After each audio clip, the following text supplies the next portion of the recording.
Hello, everyone, and this is going to be one of the last few topics for this semester when we study about globalization.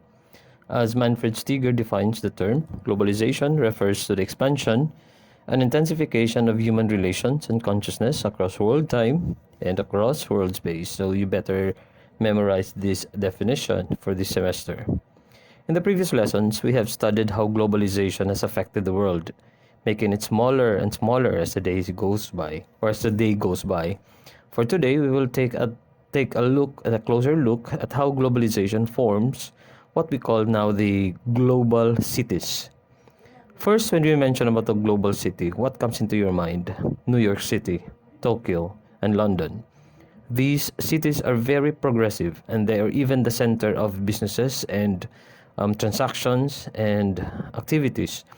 We are looking into foreign investment as well and high-rise buildings. First, globalization is spatial because it occurs in physical spaces. You can see it when foreign investments and capital movies through a city, and when companies build what we call skyscrapers. People who are working in these businesses or Filipinos working abroad start to purchase or rent high-rise condominium units and better homes. As all these events happen, more poor people are driven out of the city to make way for the new developments. Second, globalization is spatial because it makes us move, or it makes it move. The fact that it is based in places. Los Angeles, the home of Hollywood, where the movies are made for global consumption. The main headquarters of Sony is in Tokyo. And from there, the company coordinates the sale of its various electronic goods to branches across the world. And in other words, cities act on globalization, and globalization acts on cities. They are the sites, they are the places, as well as the medium of globalization. Just as the internet enables and shapes the global forces, the cities actually shape the globalization as well. In the years to come, more and more people will experience globalization through the cities or ciudad. In 1950, only 30% of the world lived in urban areas. By 2014, the number increased to 54%. And by 2050, it is expected to reach 66%. This lesson studies globalization through the living environment of a rapidly increasing number of people. We define global city. Sociologist Saskia Sassin popularized the term global city in the 1990s. Her criteria for a global city is primarily what? Economic. So when we define a global city, the first criterion will be economic. In her book, she initially identified 3 global cities. What are these? New York, London, and Tokyo, all of which are hubs or centers of global finance and capitalism. They are the homes, for instance, of the world's top stock exchange, where investors buy and sell shares in major corporations. New York has New York Stock Exchange, London has the Financial Times Stock Exchange, and Tokyo has the Nikkei. The amount of money traded in these markets is staggering, so it's increasing. The value of shares traded in New York Stock Exchange, for example, is $19,300 billion, while that of the shares in the Philippine Stock Exchange is only $231.3 billion. Now, the global economy has changed significantly since Sassin wrote her book. And in the account of the economic power of the cities, must take note of the latest development. People have commented that the criteria Sassin used to determine what constitutes a global city may not be enough. Though it is not wealthy as New York, for example, Los Angeles can catch up with the Big Apple's cultural influence. San Francisco, for example, must now factor in another global city because it is the home of the most powerful internet companies. So aside from the other cities that we mentioned, we can also consider San Francisco, therefore, as a global city because this is where Facebook, Twitter, and Google are based. Finally, the growth of the Chinese economy has also turned cities like Shanghai, Beijing, and Guangzhou into centers of trade and finance. The Chinese government reopened Shanghai Stock Exchange in the late 1990s, and since then, it has grown to become the fifth largest stock market in the world. Others consider some cities global simply because they are great places to live in. For example, Australia. Sydney, Australia commands the greatest proportion of capital. But in Melbourne, Australia, it is also considered as global city because many magazines and it is also referred as most livable city in the world. A place where good public transportation, a thriving cultural scene, and relatively easy piece of life.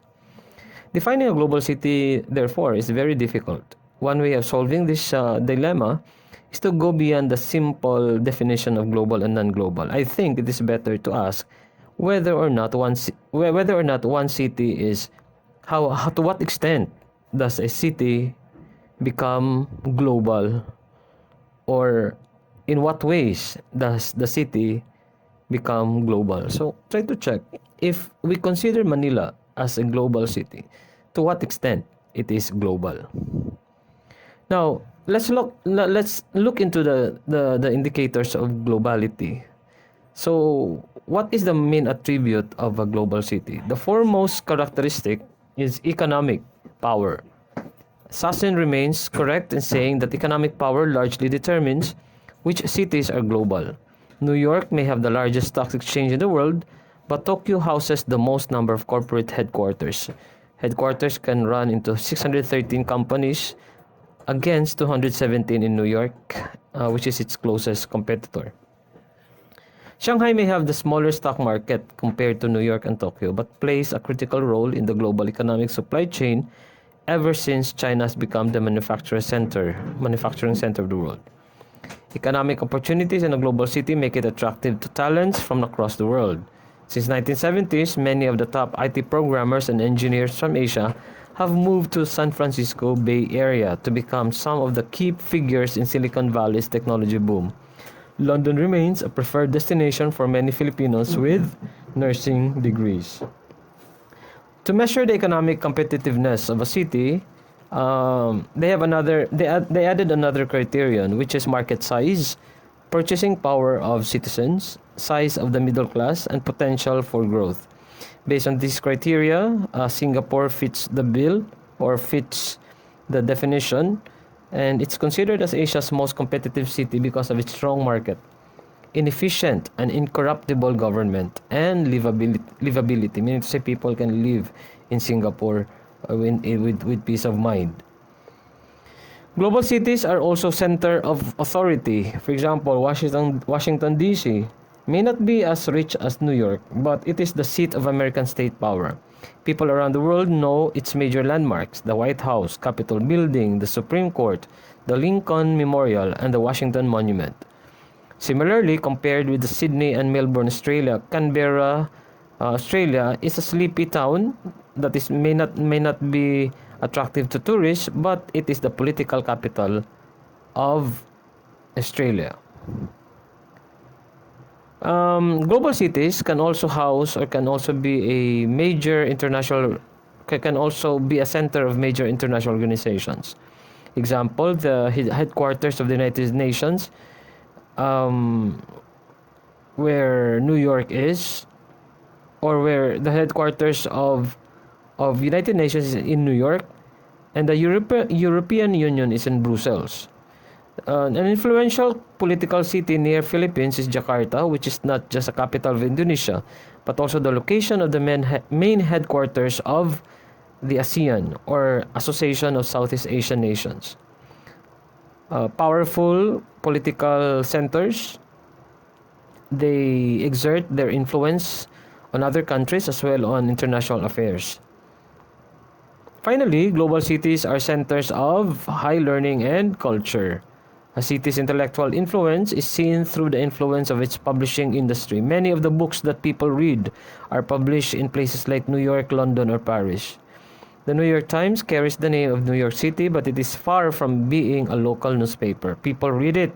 People across the world read it, even people who are not from America.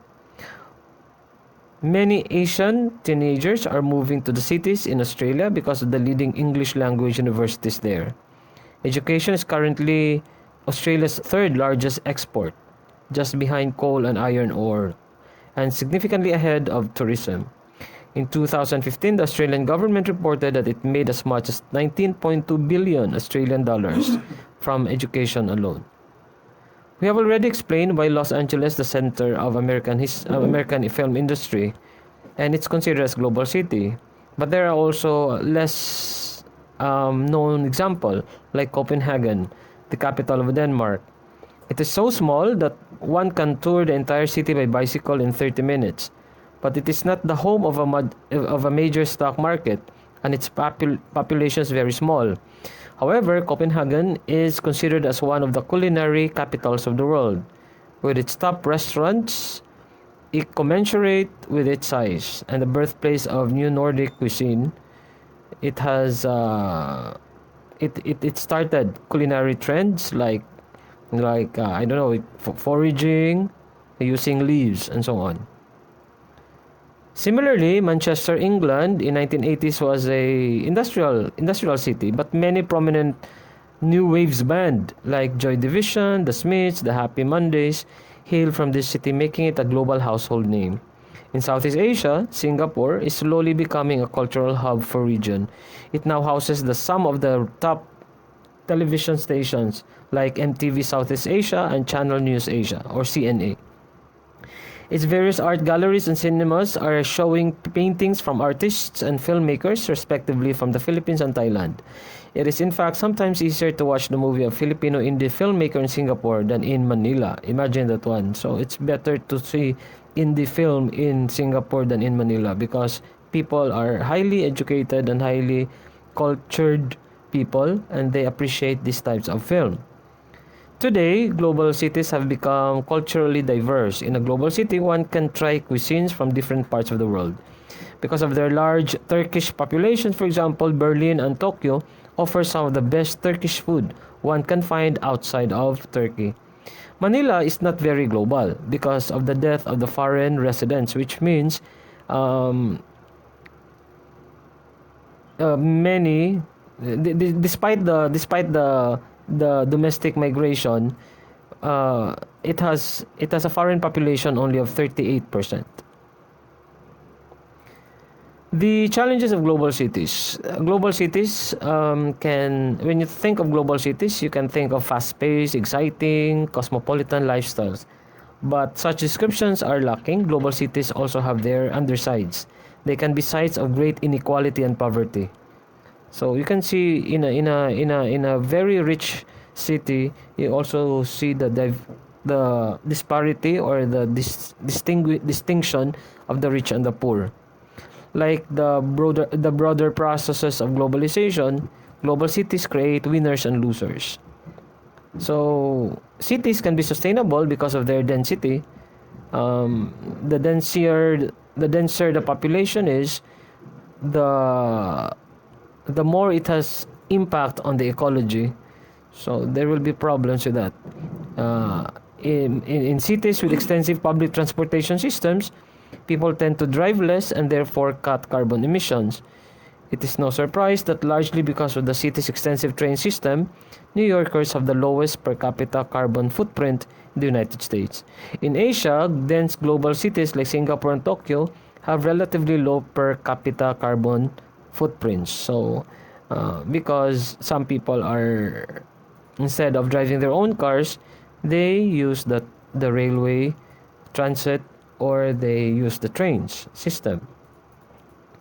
But not all cities are as dense as New York or Tokyo. Some cities like Los Angeles are urban, with massive freeways that force residents to spend money on cars and gas.